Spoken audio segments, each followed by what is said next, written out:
क्या आपको पता है, इतिहास में एक ऐसी लड़की भी हुई थी जिसके पास न कोई सेना थी, न ताकत, न कोई बड़ा पद।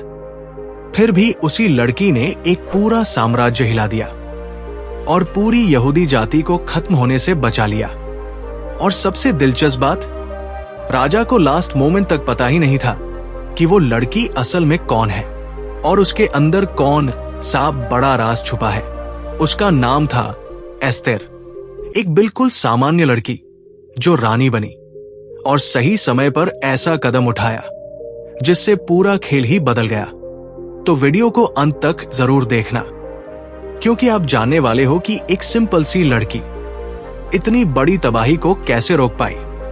और अगर ऐसी दमदार और सीख देने वाली कहानियां आपको अच्छी लगती हैं, तो चैनल को सब्सक्राइब कर देना और बेल आइकन दबा देना ताकि अगली कहानी सीधे आपके पास पहुंचे। समय की बात करें तो हम उस दौर में हैं जब फारस साम्राज्य, पर्शियन एम्पायर दुनिया के सबसे बड़े और ताकतवर साम्राज्यों में गिना जाता था। इसकी सत्ता अपने चरम पर थी और इसकी गद्दी पर बैठे थे राजा अहश्वेरोश, जिन्हें कई इतिहासकार ज़र्क्सेस आई के नाम से भी जानते हैं। ये राजा सिर्फ एक देश पर नहीं, बल्कि दर्जनों प्रदेशों, संस्कृतियों और समुदायों पर शासन करते थे। इस साम्राज्य में तरह तरह की जातियां रहती थी और उन्हीं में एक था यहूदी समुदाय, जो वहां कई पीढ़ियों से शांतिपूर्वक जीवन बिता रहा था। लेकिन जैसे जैसे साम्राज्य बड़ा होता गया, राजनीतिक तनाव, खींचतान और सत्ता के लिए मुकाबला भी बढ़ने लगा। दरबार में हर कोई राजा के करीब आना चाहता था, क्योंकि जो राजा के पास होता वही फैसले बदलवा सकता था। इसी माहौल में दरबार में एक नया चेहरा उभर कर सामने आया, हामान, राजा का नया सलाहकार। ऊंचा पद, सीधा प्रभाव और अहंकार से भरा स्वभाव, यहीं से माहौल बदलना शुरू हुआ। हामान के आने के बाद पूरे साम्राज्य में एक ऐसी हवा चली जिससे यहूदी समुदाय को असली खतरा महसूस होने लगा। एस्तेर कौन थी? एस्तेर किसी रॉयल फैमिली से नहीं थी। वो एक साधारण यहूदी लड़की थी और उनकी जिंदगी शुरुआत से ही आसान नहीं रही। बचपन में ही उनके माता पिता गुजर गए, जिसके बाद उनकी परवरिश उनके चचेरे भाई मर्दकै ने की। मर्दकै सिर्फ एक गार्जियन नहीं थे, वो एस्तेर के लिए परिवार भी थे, शिक्षक भी, और वही व्यक्ति थे जिन्होंने एस्तेर को सही मूल्यों और समझ दी। मर्दकै राजा के महल के पास रहते थे और महल के प्रशासन से भी उनका थोड़ा बहुत जुड़ाव था, इसलिए उन्हें साम्राज्य की राजनीति, माहौल और अंदरूनी हालात की अच्छी समझ थी। इसी माहौल में एस्तेर बड़ी हुई। ज्यादा शोर शराबा नहीं, लेकिन बहुत गहराई से सीखने वाली लड़की। अगर एस्तेर की खासियतों को समझना हो तो 3 बातें उन्हें बाकी लोगों से अलग बनाती थी। 1. सुंदरता, लेकिन सिर्फ बाहरी नहीं। एस्तेर की सुंदरता सिर्फ चेहरे की नहीं थी। उनके व्यवहार, उनकी विनम्रता और उनकी शालीनता ने भी उन्हें महल तक पहुंचने में बड़ी भूमिका निभाई। लोग उनके आसपास रहकर सहज महसूस करते थे। 2. बुद्धिमत्ता, जो फैसलों को बदल देती है। एस्तेर बेहद समझदार थी। वो लोगों को पढ़ना जानती थी, सही समय पर सही बात कहना जानती थी और कब कौन सा कदम उठाना है उसकी बारीक समझ रखती थी। आगे चलकर यही बुद्धिमत्ता पूरी कहानी को पलटकर रख देती है। 3. निडरता, जिसने उन्हें इतिहास में जगह दिलाई। एस्तेर ने बार बार ऐसे फैसले लिए जिन्हें लेने से बड़े बड़े लोग डरते। जान जोखिम में डालकर राजा के सामने जाना, अपनी पहचान उजागर करना और पूरे समुदाय के लिए खड़े होना, ये सब हिम्मत की बातें थी। यानी एस्तेर सिर्फ खूबसूरत लड़की नहीं थी, वो एक ऐसी मजबूत, समझदार और साहसी महिला थी जिन्होंने सही समय पर सही कदम उठाकर पूरी जाति का भविष्य बचा लिया। राजा अहश्वेरोश की पहली रानी वश्ती को दरबार से हटाया गया था कारण जो भी रहे हों, इतना साफ था कि अब महल में नई रानी की तलाश शुरू हो गई थी। साम्राज्य के अलग अलग हिस्सों से दर्जनों लड़कियां महल में लाई जा रही थी और हर एक का चयन एक लंबी प्रक्रिया से होकर गुजरता था।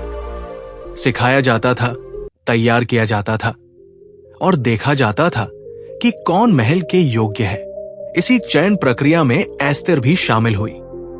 वो न राजघराने से थी, न राजनीति समझती थी, न उनके पास कोई खास पहचान थी। फिर भी उनमें कुछ ऐसा था जो बाकी सबसे अलग था। उनकी सरलता, उनका शांत स्वभाव और लोगों के साथ उनका सम्मानजनक व्यवहार उन्हें धीरे धीरे सभी की नजरों में खास बनाता गया। जब एस्तेर राजा के सामने पहुंची तो उनके अंदर की यही विनम्रता और संतुलित व्यक्तित्व राजा को तुरंत पसंद आया। राजा ने सिर्फ उनकी सुंदरता नहीं देखी, बल्कि उनके पूरे व्यक्तित्व की ईमानदारी को महसूस किया। और इसी तरह एक साधारण यहूदी लड़की फारस साम्राज्य की रानी एस्तेर बन गई। लेकिन यहां एक महत्वपूर्ण बात थी। एस्तेर ने अपना यहूदी होना सबसे छुपा कर रखा था। यह फैसला उनका नहीं था, मर्दकै का था। उन्होंने शुरुआत से ही एस्तेर को सलाह दी थी कि सही समय आने तक अपनी पहचान प्रकट मत करना, और एस्तेर ने इस बात को गंभीरता से माना, क्योंकि वह जानती थी कि एक गलत खुलासा उनकी सुरक्षा और समुदाय दोनों के लिए जोखिम बन सकता है। राजा के दरबार में एक आदमी था, हामान। पद बहुत ऊंचा, प्रभाव बहुत बड़ा और स्वभाव उतना ही घमंडी और शक्ति का भूखा। हामान की सबसे बड़ी समस्या यह थी कि वो चाहता था कि साम्राज्य में हर व्यक्ति उसके आगे झुके, उसे सलाम करे, जैसे वो खुद किसी ईश्वर का रूप हो। लेकिन मर्दकै ने यह करने से साफ इनकार कर दिया। एक यहूदी होने के नाते वे किसी इंसान के आगे इस तरह नहीं झुक सकते थे। उनके लिए यह सिर्फ सम्मान का सवाल नहीं था, ये उनकी धार्मिक और नैतिक मान्यता का हिस्सा था। हामान को यह बात पूरे दिल पर लगी। उसका अहंकार टूट गया और वो बदले की आग में भर गया। लेकिन उसका बदला सामान्य नहीं था। उसने सिर्फ मर्दकै को निशाना बनाने की जगह पूरी यहूदी जाति को खत्म करने की योजना बना ली। हामान इतना शक्तिशाली था कि उसने राजा को भी ये यकीन दिला दिया कि यहूदी साम्राज्य के लिए खतरा है। राजा ने बिना पूरी जानकारी के हामान की बात पर मुहर लगा दी और एक भयानक आदेश जारी किया। एक निश्चित दिन पर पूरे साम्राज्य में सभी यहूदियों को मार दिया जाए। यानी एक दिन तय हुआ और उस दिन लाखों लोगों की जिंदगी दांव पर लग गई। यहीं से कहानी सबसे खतरनाक मोड़ लेती है। हामान के आदेश के बाद पूरे यहूदी समुदाय में डर और अफरातफरी फैल गई। लोग समझ ही नहीं पा रहे थे कि अचानक उनके अस्तित्व पर इतना बड़ा खतरा कैसे मंडरा गया। इसी बीच मर्दकै ने एस्तेर को एक बेहद गंभीर संदेश भेजा, और यह संदेश किसी चेतावनी से कम नहीं था। उन्होंने कहा, अगर तुम अभी भी चुप रही तो हो सकता है पूरा समुदाय खत्म हो जाए। शायद यही कारण है कि तुम इस समय रानी बनी हो, क्योंकि आज ये कदम सिर्फ तुम ही उठा सकती हो। लेकिन सबसे बड़ी दिक्कत यह थी कि फारस का कानून बहुत सख्त था।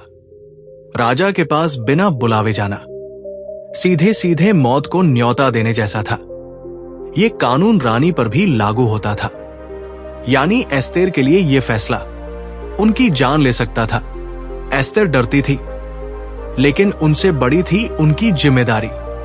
उन्होंने समझ लिया कि अगर वो नहीं बोलेंगी तो शायद कोई भी नहीं बोल पाएगा। इसलिए उन्होंने तैयारी शुरू की, भावुक होकर नहीं, बल्कि पूरी समझदारी और आत्मबल के साथ।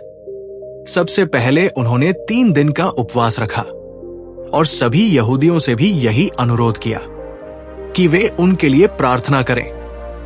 यह उनकी रणनीति का हिस्सा था, खुद को मानसिक और आध्यात्मिक रूप से मजबूत बनाना।